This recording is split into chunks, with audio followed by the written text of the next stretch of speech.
तो बच्चों कैसे हो आप सब लोग। आज हमारा चैप्टर नंबर 6 का पार्ट 3 है ना। तो आज हमारा टॉपिक है रक्षी ऊतक। इससे पहले वाले ऊतक जैसे सरल ऊतक, स्पेरेनकाइमा ऊतक, स्क्लेरेनकाइमा, कोरेनकाइमा, ये सारे ऊतक की मैंने डिटेल्स में इसे पढ़ा दिया है। तो आप पार्ट 1 पार्ट 2 जाके देखना, आपको वो सारे टॉपिक मिल जाएंगे। तो आज हमारा टॉपिक रक्षी ऊतक है, पार्ट 3 है और चैप्टर नंबर 6 है ना। तो आज हम पढ़ेंगे रक्षी ऊतक। रक्षी ऊतक क्या होता है? ऐसे ऊतक जो पेड़ पौधों की बाहर से रक्षा करते हैं, मतलब ऐसा कवर होता है जिससे अगर पेड़ पौधों को आघात किया जाए तो उनको अंदर से चोट नहीं आती है ना। तो आज वही पढ़ रहे हैं। एपिडर्मिस प्राय कोशिकाओं के एक परत की बनी होती है। शुष्क स्थानों पर मिलने वाले पादपों में एपिडर्मिस मोटी होती है। क्यों मोटी होती? शुष्क स्थानों में जैसे पानी की कमी होती है ना, तो वहाँ पे क्या करते हैं ये एपिडर्मिस, क्या होते हैं, जल हार्स को रोकती हैं, जो जल के क्षय से बचाव हेतु महत्वपूर्ण अंग आगे ना अपना। ये एपिडर्मिस मोटी क्यों होती है? जब शुष्क स्थानों में, शुष्क स्थान वो होते हैं जहाँ पर पानी की कमी होती है। जहाँ पानी की कमी रहेगी तो वहाँ पे अगर पौधा लगातार जल का निष्कासन करेगा तो पौधों में पानी की कमी आ जाएंगी और वो झुलस जाएंगे। तो वहाँ पे जल के क्षय को रोकने के लिए एपिडर्मिस मोटी हो जाती है। पौधे की पूरी तरह सतह एपिडर्मिस से ढकी होती है। यह पौधे के सभी भागों की रक्षा करती हैं।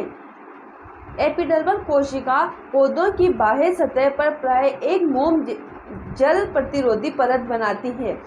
जल प्रतिरोधी परत बनाती है। यह जल क्षय के विरुद्ध यांत्रिक आघात एवं परजीवी कवक के प्रवेश से पौधों की रक्षा करती है। जैसे चिपचिपा पदार्थ का श्रावण किया जाता है तो कोई भी कवक या बैक्टीरिया आता है उस चिपचिपे पदार्थ में चिपक जाता है और वहीं नष्ट हो जाता है, क्योंकि एपिडर्मल कोशिकाओं का उत्तरदायित्व रक्षा करने का है।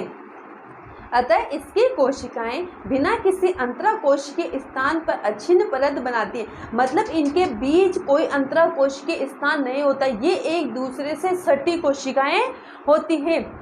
इनके बीच, जैसे हमने पेरेनकाइमा के बीच देखा था कि पेरेनकाइमा के बीच छोटे छोटे रिक्त स्थान पाए जाते थे और उनमें क्या करता था वो, उनमें जो क्लोरोफिल प्रेजेंट होता था उसकी उपस्थिति में जो भोजन का संश्लेषण किया जाता था, उन भोजन को स्टोर करने के लिए वो रिक्त स्थान उपयोग में लिए जाते थे। लेकिन रक्षी ऊतक में ऐसा नहीं होता है। ये कोशिकाएं एक दूसरे से सटी होती हैं, इनके बीच कोई रिक्त स्थान नहीं पाया जाता है।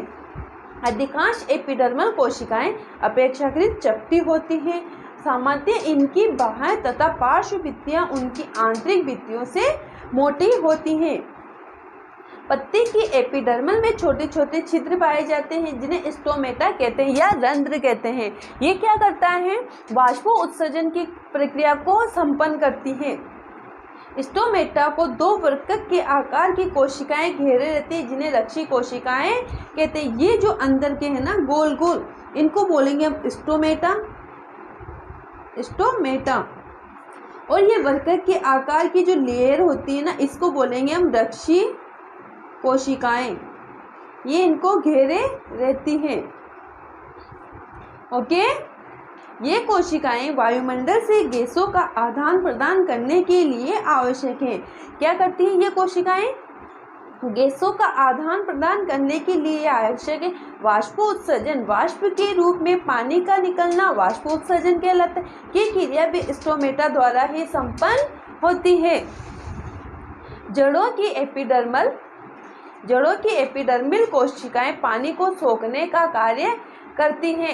एपिडर्मल कोशिकाएं वही जो बाहर की सतह पर उपस्थित होती हैं। इनके क्या क्या कार्य होते हैं? साधारणतः इनमें बाल जैसे प्रवृत्त होते हैं जिससे जड़ों की कुल अवशोषक सतह बढ़ जाती है तथा उनकी पानी सोखने की क्षमता में वृद्धि होती है। मरुस्थलीय पौधों की बाहरी सतह वाले एपिडर्मिस में क्यूटिन एक जल अवशोषक रासायनिक पदार्थ का लेप होता है। जैसे जैसे वृक्ष की आयु बढ़ती है उसके बाह्य सुरक्षात्मक ऊतकों में कुछ परिवर्तन होता है। द्वितीयक विभजोतक की एक पट्टी जो कोर्टेक्स में होती है, कोर्क नामक कोशिकाओं की परतों का निर्माण करती। कोर्क किससे बोल रहे हैं? जैसे पौधों के बाहर जो छाल होती है ना, उसको हम कोर्क बोलते हैं। जो नष्ट हुई कोशिकाएं होती है, एपिडर्मिस बनाए, एपिडर्मिस धीरे धीरे नष्ट होने लगेगी तो वो कोर्क का निर्माण कर देगी और वो कोर्क भी धीरे धीरे निकलने लगती है। जैसे हम किसी बहुत बड़े या बूढ़े पेड़ की छाल को निकालते हैं तो वो आसानी से निकल जाती है, जबकि जो नया नया पौधा होता है उसकी छाल आसानी से नहीं निकलती। तो किस रूप में प्रेजेंट होती है? एपिडर्मिस के रूप में प्रेजेंट होती है। और जो ज़्यादा उम्र के जो पौधे होते हैं, पेड़ होते हैं, उनमें जो एपिडर्मिस की कोशिकाएं नष्ट होकर कोर्क का निर्माण कर लेती हैं। इन छालों की कोशिकाएं मृत होती, ये बिना अंतःकोशिकीय स्थानों में व्यवस्थित होती हैं। इनकी भित्ति पर सुबेरिन नामक पदार्थ होता है जो इन छालों को हवा में पानी के लिए अभेद बनाता है। अब आता है अपना, ये हमारे सारे सरल स्थायी उत्तक हो गए। अब आता है अपना जटिल स्थायी उत्तक। जटिल स्थायी उत्तक में दो प्रकार के होते हैं, जाइलम और फ्लोएम। जाइलम क्या कार्य करता है? जाइलम क्या करता है? पौधों की जड़ों से जल और खनिज लवणों का अवशोषण करके उन्हें पत्तियों तक पहुंचाता है ना। नीचे से जमीन से क्या करता है, इनकी जड़ों पर एक भालनुमा प्रवध होते हैं या उनसे जड़ों जल का अवशोषण करता है, खनिज लवणों का अवशोषण कर उन्हें पत्तियों तक पहुंचाने का कार्य करता है। पत्तियां ऑक्सीजन, सूर्य के प्रकाश और क्लोरोफिल की उपस्थिति में भोजन का संश्लेषण करती है या प्रकाश संश्लेषण द्वारा भोजन का निर्माण करती है और फ्लोएम द्वारा उस भोजन बनाए गए भोजन को पौधों के विभिन्न भाग तक पहुंचाने का कार्य करता है। ठीक है, तो फ्लोएम क्या करता है? भोजन को पौधों के विभिन्न भागों तक पहुंचाने का कार्य करता है। जब फ्लोएम और जाइलम मिलते हैं तो एक संवहन उत्तक का निर्माण करता है, ये संवहन बंडल का निर्माण करते हैं। जाइलम में भी चार तरह की कोशिकाएं होती, वाहिनिका, वाहिका, जाइलम पेरेन्काइमा और जाइलम फाइबर। फ्लोएम में चालनी नलिकाएं, सहचरी कोशिकाएं, फ्लोएम पेरेन्काइमा और फ्लोएम फाइबर होता है। जटिल उत्तक एक से अधिक प्रकार की कोशिकाओं से मिलकर बने होते हैं। इनको जटिल क्यों बना? क्योंकि एक तो इनकी कोशिकाएं सटी हुई होती है। सटी हुई मतलब एक दूसरे के बहुत ही ज़्यादा पास होती हैं। इनके बीच रिक्त स्थान नहीं पाया जाता है ना। ये सभी एक साथ मिलकर एक इकाई की तरह कार्य करती है, मतलब सारी कोशिकाएं एक साथ कार्य करती हैं। एक साथ कार्य करेगी तो सटी हुई कोशिकाएं ही कर सकती है एक साथ कार्य। ठीक है, जाइलम और फ्लोएम इसी प्रकार के जटिल उत्तकों के उदाहरण हैं। इन दोनों को संवहन उत्तक भी कहते हैं। ये मिलकर संवहन बंडल का निर्माण करते हैं। संवहन उत्तक जटिल पौधों की एक विशेषता है जो कि उन्हें स्थलीय वातावरण में रहने के लिए अनुकूल बनाते हैं।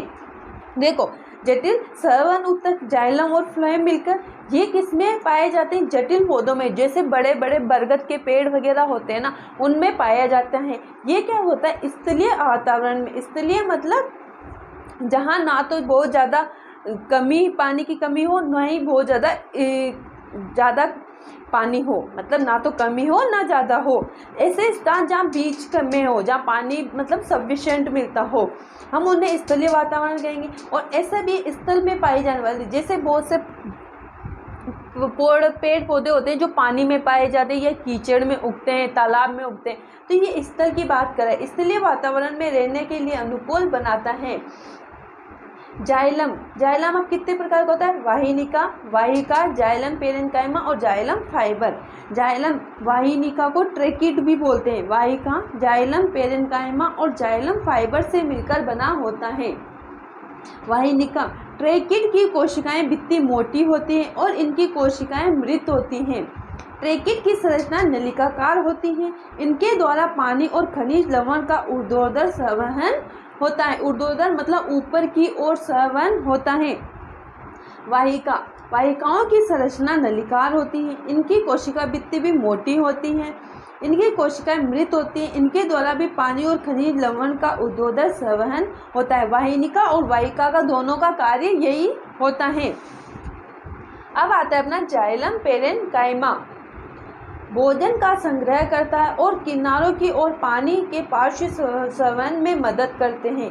जाइलम पेरेन्काइमा की कोशिकाएं जीवित होती। जाइलम फाइबर, इनकी कोशिकाएं भी मृत होती हैं। जाइलम फाइबर रेशे मुख्यतः सहारा देने का कार्य करते हैं। तो हमने आज क्या पढ़ा कि हमारे जटिल ऊतक कितने प्रकार के होते हैं? जटिल ऊतक 2 प्रकार के होते हैं, जाइलम और फ्लोएम। इन्हें जटिल क्यों कहा जाता है? क्योंकि इनके कोशिकाएं एक दूसरे से सटी हुई होती हैं, इनके बीच कोई रिक्त स्थान नहीं पाया जाता है। ठीक है, तो जाइलम भी 4th प्रकार का होता है और फ्लोएम भी 4 प्रकार का होता है। फ्लोएम क्या कार्य करता है? जब पत्तियों को प्रकाश संश्लेषण के द्वारा भोजन बनाया जा चुका होता है, तब ये फ्लोएम उस भोजन को लेके पौधे के विभिन्न भागों तक पहुंचाने का कार्य करता है। मतलब फूड डिलीवर्ड कौन करता है? फ्लोएम करता है। और खनिज और जल का अवशोषण रूट से कौन करता है? जाइलम करता है। तो आज हमारा यहीं तक पढ़ेंगे। हम टुकड़ों में इसीलिए पढ़ रहे हैं बच्चों कि आप भी हमारे साथ साथ नोट्स बनाते चलो और आपको भी अच्छे से समझ में आए। अगर वीडियो अच्छा लगे तो वीडियो को लाइक करना है, कमेंट करके ज़रूर बताना है और चैनल को सब्सक्राइब करना है। Thank you.